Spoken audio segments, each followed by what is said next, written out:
آپ جمعہ مس کریں، اپنے بچوں سے کہیں، اپنے جوانوں سے کہیں، اپنے دوستوں سے کہیں کہ وہ جمعہ کی نماز، الوداع کی نماز وہ پڑھے اور وقت سے پہلے آنے کی کوشش کریے۔ اور ہو سکے تو شہر کی جو جامع مسجد ہوتی ہے نا، سب سے زیادہ ثواب کہاں ملتا ہے؟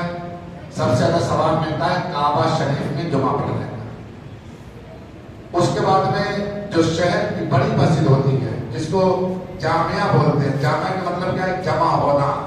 ہر جگہ آپ جمعہ نہیں پڑھ سکتے، ہر مسجد میں بھی جمعہ نہیں پڑھ سکتے، بلکہ جو جامعہ مسجد ہوتی ہے اس وہیں کے اوپر جمعہ کی نماز پڑھی جاتی ہے۔ تو یہ جامعہ مسجد ہے آپ کو، تو ویسے بھی جامعہ مسجد میں 500 رکعت کا ثواب اللہ عطا فرماتا ہے، 500 رکعت کا ثواب۔ اس لیے وقت سے پہلے آنے کی کوشش کریے، اذان کا انتظار نہ کریے کب پہنچے سب اذان پڑھیں گے، نہائیے دھوئیے، آنکھوں میں سرما لگائیے، عطر لگائیے اور وقت سے پہلے مسجد میں آ جائیے۔ اس لیے کہ وقت سے اب یہ جو جمعہ، جو آج کا جو جمعہ ہے، یہ جمعہ زندگی رہی تو جمعہ ملے گا، زندگی باقی رہی اگر اللہ نے ہم پر کرم فرمایا تو یہ جمعہ ملے گا، ورنہ پھر نہ جانے کتنے لوگ گئے سال کے جو جمعہ پڑھے، الوداع پڑھا، مگر آج وہ نہیں ہے، آج ہم ہیں۔ ہو سکتا ہے کہ اگلا الوداع کس کی قسمت میں ملے، اس لیے یہ جمعہ کسی بھی قیمت کے اوپر اس کو مس نہ کرے۔ اور آج کے دن کیا کرنا ہے آپ کو؟ اپنے گھروں میں فاتحہ دلوائیے، مرحومین کے نام پہ فاتحہ دلوائیے۔ اور کیا کرنا ہے آپ کو؟ آپ کی بہن اگر ہے تو اپنی بہن کے اگر کچھ نہ کچھ چند کھجوری ہی اپنی بہن کے گھر پر تحفہ لے کر کے دیں گے۔ بہن چاہے کتنی بھی مالدار کیوں نہ ہو، مگر اس کو اپنے باپ کے گھر سے، بھائی کے گھر سے آس لگی رہتی ہے، میرے گھر سے تحفہ آنے والا ہے، میرے گھر سے کوئی نہ چیز آنے والی ہے۔ اگر ماں ہے تو اس کو سب اپنے سے پہلے کپڑے پہنائیے، عید کی نماز پڑھنے کی جب نکلیے تو اپنی ماں کی پیشانی چوم کر کے نکلیے اپنے گھر سے، یا اس کے پیر چوم کے نکلیے۔ حدیث پاک میں تو یہ آتا ہے کہ جس نے اپنی ماں کے پیر چومے اللہ اسے جنت چومنے کا ثواب عطا فرماتا ہے، جنت چومنے کا ثواب عطا فرماتا ہے۔ تو جمعہ کی طرح ہمیں یہ کرنا ہے، اپنے دل میں بغض نہیں رکھنا ہے، حسد نہیں رکھنا ہے، کینہ نہیں رکھنا ہے۔ حسد کو نکالو، دل کو، دل سے دشمنی کو نکالو، نفرت کو نکالو، بس اپنا دل لے کر رب کی بارگاہ میں، رب کے گھر میں آئیے۔ انشاءاللہ جب دل اچھا رہے گا، ہماری سنت، ہماری نفل، ہمارے فرض، ہمارا جمعہ کا خطبہ، عربی کا خطبہ، دعا مانگیں گے، انشاءاللہ اللہ تعالیٰ ہر دعائیں قبول فرمائے گا۔ ہر جگہ پڑوس میں محبت بانٹو، محلے میں محبت بانٹو، چاہے کافر ہی ہمارے سامنے کیوں نہ آ جائے، ہمارا جو اخلاق ہے وہ اخلاق ہی ہمیں پیش کرنا اپنے کافر کے سامنے، تاکہ وہ ہمارے اخلاق کو دیکھ کر سوچے یار ہم اس کے ساتھ کیا کرتے ہیں اور یہ ہمارے ساتھ کیا کر رہا ہے۔ بہت سے لوگ کہتے ہیں کہ نبی کریم علیہ السلام نے تلوار کی زور پر اسلام پھیلایا، میں بھی کہتا ہوں نبی کریم نے اسلام پھیلایا، مگر وہ تلوار لوہے کی تلوار نہیں تھی، اخلاق کی تلوار تھی، وہ کردار کی تلوار تھی۔ تو ہم اسی میں بھی کرنا پڑنے والے ہیں، اپنے سے بڑوں کا ادب کرو۔ اگر گھر میں آپ بڑے ہیں، آپ کے چھوٹے چھوٹے بھائی بہن ہیں تو آپ ان کے سر کے اوپر ہاتھ رکھیے، بہن ہے تو ہاتھ رکھیے۔ اگر آپ کے گھر میں کوئی یتیم ہے جس کے باپ نہیں ہے، یاد رکھنا یتیم کی قدر ہم نہیں جانتے ہیں، مگر جس کے گھر میں یتیم رہتے ہوں، آپ آج کے دن، عید کے دن، شب قدر کے دن ان بچوں سے پوچھنا بیٹا کیسا محسوس ہوتا ہے؟ جب اس کے یتیم کے سر پر جب باپ کا ہاتھ ہوتا ہے نا، وہ سمجھتا کہ ساری کائنات کا سب سے بڑا پہلوان آدمی میں ہوں۔ مگر اگر پہلوان کا باپ اگر انتقال کر جائے تو وہ پہلوان بھی سمجھتا ہے کہ میں دنیا کا کمزور ترین انسان ہوں۔ اگر آپ کے ماں باپ زندہ ہیں تو اللہ کا شکر ادا کرو کہ پروردگار تو نے عظیم نعمت ہماری آنکھوں کے سامنے رکھی ہے۔ اپنے باپ کی قدر کرو، اپنی ماں کی قدر کرو۔ اگر آپ کا بڑا بھائی ہے تو اس کی قدر ویسی ہی کرو جیسے آپ اپنے باپ کی قدر کرتے ہیں، اپنے باپ کی قدر کرتے ہیں۔ آج الوداع کا دن ہے، نماز جمعہ پڑھیے، ادھر لیجیے، سیدھے قبرستان جائیے، چاہے آپ کا کوئی قبرستان میں رہے نہ رہے، مگر آپ جب جاتے ہیں قبرستان تو کیا کہتے ہیں؟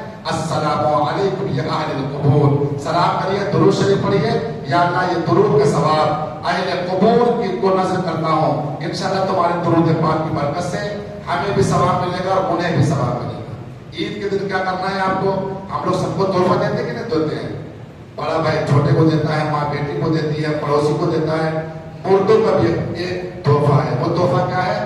وہ آپ جب جانا قبرستان میں عید کی نماز پڑھ کر تو 100 مرتبہ یعنی 100 مرتبہ 300 مرتبہ پڑھنا ہے سبحان اللہ و بحمدہ سبحان اللہ العظیم و بحمدہ.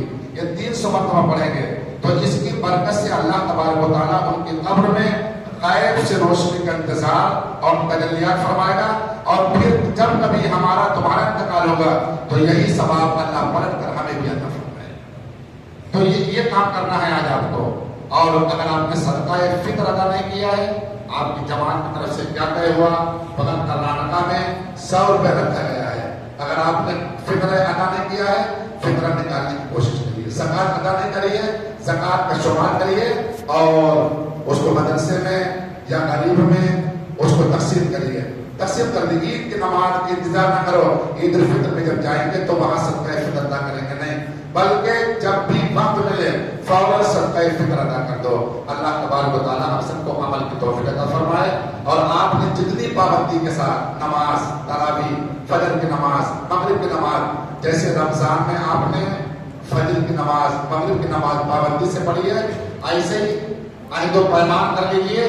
ہم زندگی بھر جب تک اللہ سانس باقی رکھے ہم اسی طریقے سے فجر، ظہر، عصر، مغرب، عشاء ہم اسی طریقے سے پڑھتے رہیں گے. کریں گے کہ نہیں کریں گے؟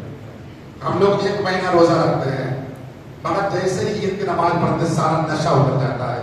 ایک شرابی کی اگر شراب پیتا ہے تو اس کا نشہ اس کے اوپر کم سے کم 3-4 گھنٹے باقی رہتا ہے.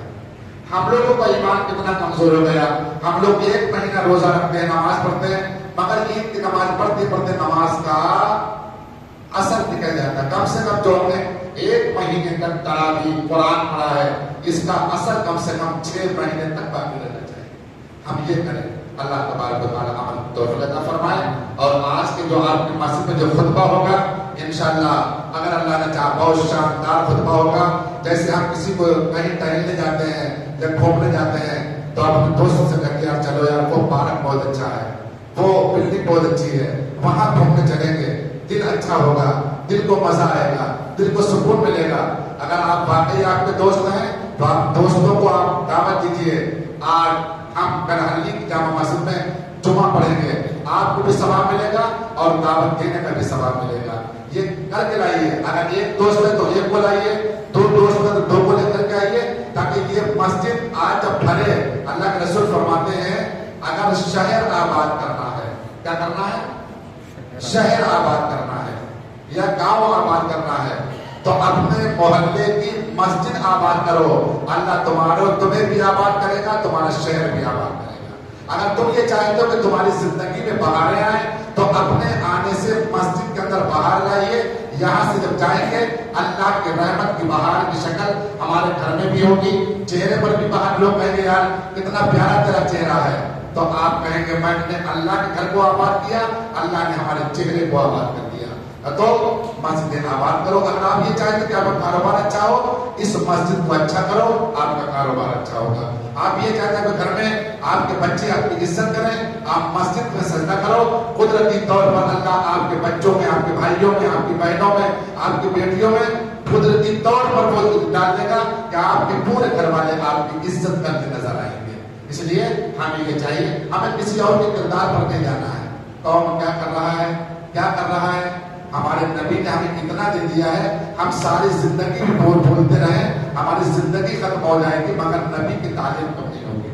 اور اگر ہم نے نبی سے نہیں لے پایا تو ہمارے بزرگوں نے ہمیں دیا ہے. دیا کہ نہیں دیا ہے؟ بڑے کا ادب کیسے کریں، باپ کا ادب کیسے کریں، پڑوسی کا ادب کیسے کریں. اگر کوئی عمر دراز ہے، باپ کا دوست اگر ہے تو ہم اس کی عزت ویسی ہی کریں جیسے اپنے باپ کی عزت کرتے ہیں. اپنے اخلاق اچھے کرو، کردار اچھے کرو تاکہ ہم دنیا پر بھی رہیں تو بھی اچھے رہیں اور ہم جب دنیا سے جائیں تو ہمارے قبر بھی اچھی رہے. یہ سوچ کر کے زندگی گزارو. ہمارا خدا ہر وقت ہمیں ہر گھڑی ہمیں دیکھ رہا ہے. اللہ تبارک و تعالیٰ ہمیں جتنا سنایا ہے آپ کو اللہ مجھے بھی اور آپ سب کو بھی عمل